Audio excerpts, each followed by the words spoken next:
कीदो से याद आया मैं मैट्रिक में पढ़ता था। हमारी हेड मास्टर यूसुफ साहब बड़ी ही भली आदमी थी। वो मैट्रिक के तालिब इल्मों को हर साल बोर्ड एग्जाम शुरू होने से पहली रात को स्कूल के बलडंग में मफत पढ़ाया करती थी। हमारी मैट्रिक के एग्जाम को एक हफ्ता रहता था। फरवरी की एक सर्द रात थी। रियाजी पढ़ाने के बाद छठी से पहले मास्टर साहब ने हमें खुद के लिखे हुए पंजाबी के चंद इशार सुनाए, जिनमें हीर रांझा का तज़किरा भी था। शार सुनाने के बाद सर ने ऐसी ही पूछ लिया, आप लोगों का कीदो के बारे में क्या ख्याल है? सर अपनी छड़े से हर लड़की की तरफ इशारा करते।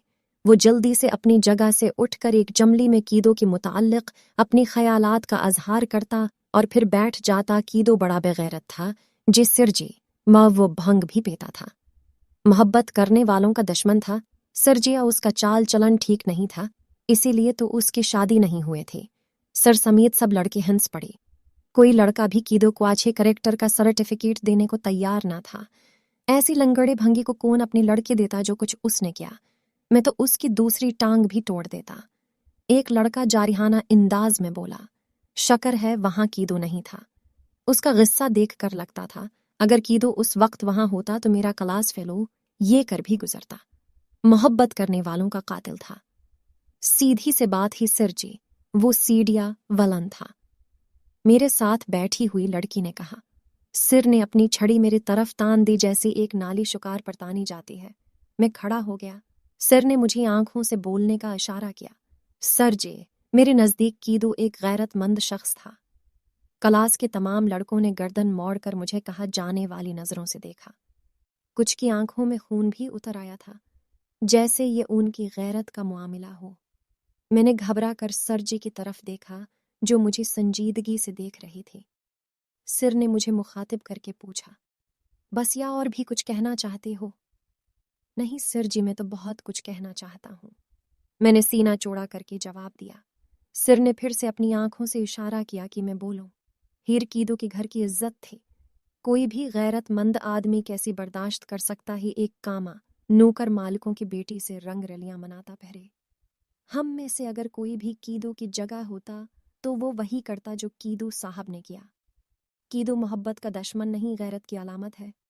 मेरे बाजू पर जोर की ज़रब लगी थी। मैंने नीचे झक कर देखा तो सर जी की छड़ी मेरे आगे पड़े हुए थे। मैंने नजरें उठाई ही थीं, हेड मास्टर यूसुफ साहब आंखों में अंगारे लिए मेरे सामने खड़ी थी।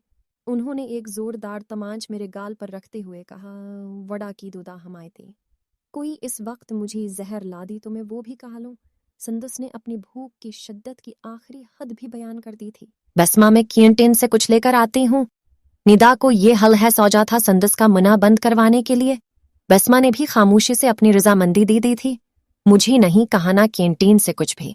कितने कितने दिनों का बासी होता है। संदस किसी जिद्दी बच्चे की तरह भूले सूरत बनाकर मुझे कहने लगे, महरोज भाई, आपके होते हुए निदा कुछ लाते हुए अच्छे लगेगे क्या? वो संदस का तंज था या सवाल उस वक्त मुझे कुछ समझ न आई थी। आखिर किया चाहते हो तुम? निदा ने बीजारे से पूछा। पास ही राहत बेकरे है, वहां चलते हैं ना, वहां से कुछ कहा कराते हैं। संदस ने दिल की उरादी जाहिर कर दी है। तुम्हारा दिमाग तो ठीक है। नानी अंदर बीमार पड़े हैं। हम उनकी तीमारदारी के लिए आए हैं और तुम्हें सीर सपाटी सोजा रही हैं। बिस्मा का दूधा की तरह सफेद मुखड़ा उस वक्त टमाटर की तरह लाल हो गया था। मैंने जिंदगी में सिर्फ एक बार है बिस्मा को गुस्से में देखा है और वो उस दिन देखा था। राहत बीकरा से तुमने जो खाना है वो बता दो, यहीं मंगवा लेती हैं। निदा ने जल्दी से अपनी तजवीज पेश की थी, जो कि बसमा को बालकल भी पसंद न आए। बसमा ने तीखी नगाह नदा पर डाली। ये ठीक ही। संदस ने छटके बजाते हुए अपनी रजामंदी जाहिर कर दी। साथ ही जो कहाना था वो भी बोल दिया, मैं तो बर्गर खाऊंगी। मैं भी। निदा ने भी संदस की हाँ में हाँ मिला दी। बसमा ने मेरी तरफ सवालिया नजरों से देखा। मैं आज तक उसका वो देखना नहीं भूल सका, जिसमें सवाल, माजरत, मजबूरी और सबसे बढ़कर मोहब्बत थी। तुम क्या खाओगी? मैंने भी अल्फत ही से पूछा। जो तुम खिलाओगे।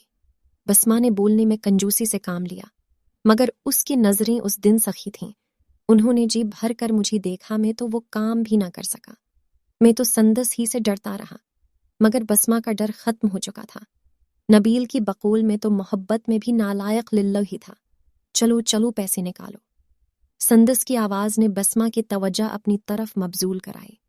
निदा ने अपनी परस में हाथ डाला ही था कि बसमा ने फट से पूछ लिया, पैसे क्यों? संदस ने हैरानी से बसमा की तरफ देखा।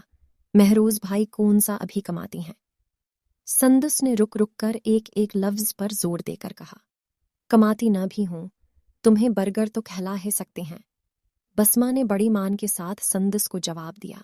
मैंने बसमा की आंखों में देखा, वो आंखों ही से बहुत कुछ बोल गई थी।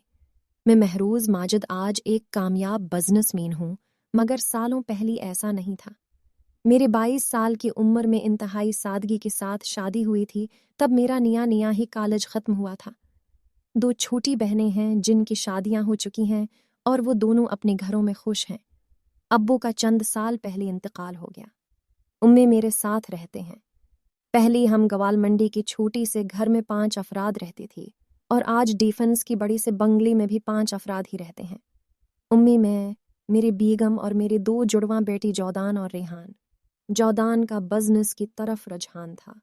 वो हफीज सेंटर में हमारा कारोबार देखता है और रेहान पढ़ने में लायक है, इसलिए वो यूनिवर्सिटी में पढ़ता है। मैं पढ़ पढ़ कर थक गया था। मैंने स्टडी रूम की खिड़की खोली। रेहान की कमरे की लाइट जल रही थी। मैं स्टडी रूम से निकला और रेहान की कमरे की तरफ चल पड़ा। मैंने रेहान की कमरे की दरवाजे पर दस्तक दी। आ जाएं पापा। मैं कमरे में दाखिल हो गया। रेहान ने लैपटॉप से नजरें हटाकर मेरी तरफ देखा। किससे बात हो रही है? मैंने उसके पास बैठते हुए पूछा। मलाइक से, उसने लैपटॉप मेरे सामने करते हुए बताया। कैसी हैं अंकल? मलाइक ने रात 12 बजे के बाद भी गर्मजोशी ही दिखाई थी। मलाइक और रेहान यूनिवर्सिटी में क्लास फेलों हैं और उन दोनों का ग्रुप भी एक ही है। इससे पहले मैं कुछ बोलता, मलाइकी ने अगला सवाल पूछ लिया। अंकल, आप सोए नहीं अभी तक? मैं अपनी उस स्टडी रूम में था।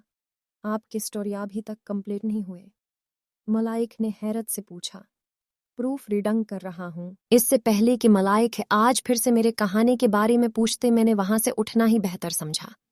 मैं रेहान के कमरे से निकलकर अपनी स्टडी रूम में आ गया और अपनी कहानी का मसौदा लेकर फिर से बैठ गया।